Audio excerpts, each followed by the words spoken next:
Hi everyone. स्वागत है आपके अपने चैनल बाजार सफारी में, जहां हम बात करते हैं इंडिया के बिजनेसेस और उनके स्टॉक परफॉर्मेंस के बारे में। ये वीडियो केवल एजुकेशनल पर्पस के लिए है और इसे किसी भी तरह की कोई भी बाय या सेल रिकमेंडेशन ना समझें। दोस्तों, आज हम बात करेंगे आईईएक्स के बारे में। इस कंपनी के शेयर ने आज 10 रुपए की जंप लगाई और 187 रुपीज पर क्लोजिंग दी है। शेयर का 52 वीक हाई 191 है, जो कि अब ज्यादा दूर दिखाई नहीं देता। शेयर की तेजी के पीछे कारणों को जानने के लिए आइए सबसे पहले कंपनी के क्वार्टर 1 रिजल्ट को देख लेते हैं, जो कि कंपनी ने 24 जुलाई में डिक्लेयर किए थे। तो स्क्रीन पर कंपनी के कंसोलिडेटेड रिजल्ट हमारे सामने हैं। सारी फिगर रुपीस लैक्स में है, लेकिन आसानी के लिए हम करोड़ में बात करेंगे। आईईएक्स ने लास्ट ईयर सेम क्वार्टर में 127 करोड़ के रेवेन्यू जनरेट किए और वही इस साल सेम क्वार्टर में 154 करोड़ की इनकम आई है। यहाँ कंपनी की ईयर ऑन ईयर बेसिस में रेवेन्यू में 21% की इम्प्रेसिव जंप देखने को मिलती है। कंपनी के रेवेन्यू तो बड़े ही हैं, लेकिन साथ साथ कंपनी के एक्सपेंसेस भी बड़े हैं। 28 करोड़ से ये एक्सपेंसेस बढ़ के 30 करोड़ हो गए हैं, लेकिन ये खर्चे केवल 6.8% ही बढ़े हैं। टॉप लाइन ग्रोथ के कंपैरिजन में 6.8% एक्सपेंस इंक्रीमेंट मुझे जस्टिफाइड नजर आते हैं। चलिए अब क्वार्टर ऑन क्वार्टर बेसिस में रिजल्ट को देखते हैं। क्वार्टर ऑन क्वार्टर बेसिस में रिजल्ट को देखें तो भी रेवेन्यू में 3% की ग्रोथ है, लेकिन यहाँ हमें एक्सपेंसेस में 36% की जंप देखने को मिलती है, क्योंकि मार्च क्वार्टर में एक्सपेंसेस काफी कंट्रोल में थे। और हम देख सकते हैं कि किस तरीके से कंपनी के अदर एक्सपेंसेस 6 करोड़ से 13 करोड़ हुए।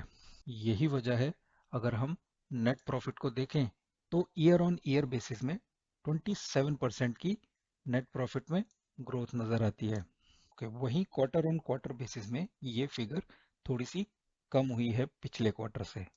तो कंपनी की performance year on year basis पे तो अच्छी निकल कर आई है, वहीं क्वार्टर ऑन क्वार्टर बेसिस में एक्सपेंसेस की वजह से रिजल्ट में क्वार्टरली ग्रोथ नजर नहीं आती।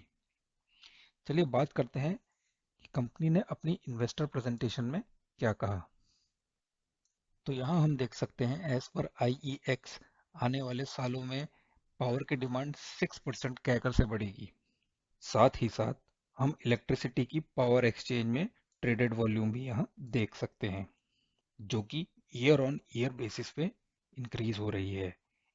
इस पावर डिमांड के driver high GDP growth of India और other core businesses like rooftop solar, data centre, EV जैसे हो सकते हैं।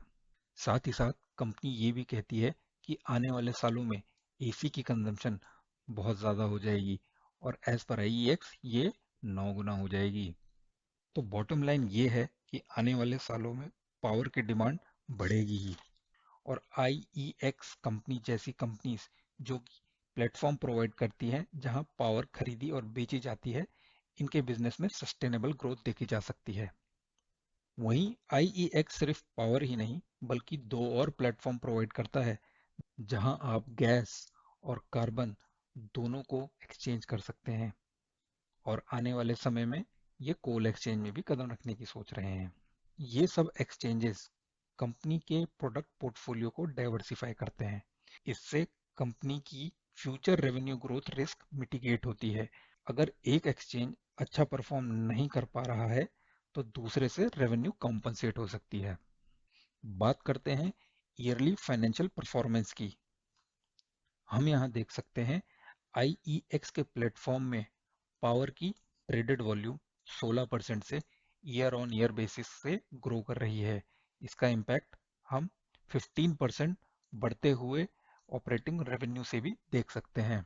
कंपनी का पैट यानी कि प्रॉफिट आफ्टर टैक्स 18% से ईयर ऑन ईयर बेसिस में बढ़ रहा है। ये सभी ग्रोथ फिगर्स कंपनी के अच्छे बिजनेस और स्ट्रॉन्ग मैनेजमेंट को दर्शाती है। इन सब के अलावा कंपनी के ऑपरेटिंग एक्सपेंसेस भी 7% से ईयर ऑन ईयर बेसिस में बढ़ रहे हैं।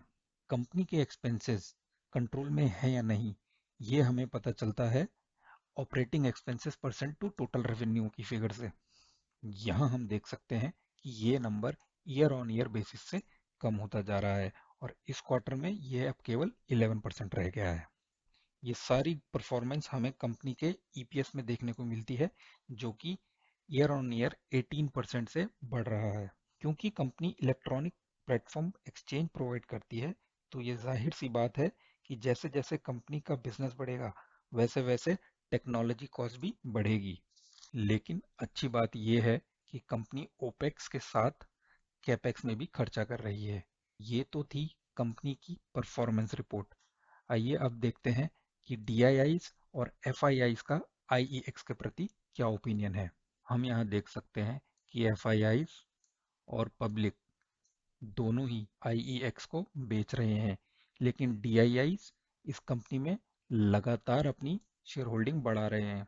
और अगर total number of share holders भी देखें, तो ये हमें कम होते हुए नजर आ रहे हैं, जो कि एक पॉजिटिव साइन है, क्योंकि शेयर वीक हैंड से निकलकर स्ट्रॉन्ग डीआईआईज के पास जा रहे हैं। वीडियो के एंड में शेयर की परफॉर्मेंस देख लेते हैं। अगर आपको याद होगा, मार्केट कपलिंग की न्यूज़ आई थी और ये शेयर एक ही दिन में 10% गिरा था। उसके बाद शेयर प्राइस 122 रुपए तक गया था, लेकिन उसके बाद शेयर ने काफ़ी अच्छी रैली दिखाई और आज अपने 52 वीक हाई के पास 188 पर है। इतनी अच्छी रैली दिखाने के बावजूद, हालांकि नुआवा जैसी कंपनी ने आईईएक्स को डाउनग्रेड करते हुए इसके शेयर प्राइस का टारगेट 150 किया है, वहीं दूसरा ब्रोकरेज हाउस बर्नस्टाइन ने टारगेट 110 रुपए का रखा है। दोस्तों, तो ये थी आईईएक्स के बारे में आज की एनालिसिस। आपको ये वीडियो कैसा लगा, कमेंट सेक्शन में ज़रूर बताएं। वीडियो पसंद आया है तो प्लीज़ लाइक करें, इससे हमें मोटिवेशन मिलता है। मिलते हैं अगली वीडियो में। धन्यवाद।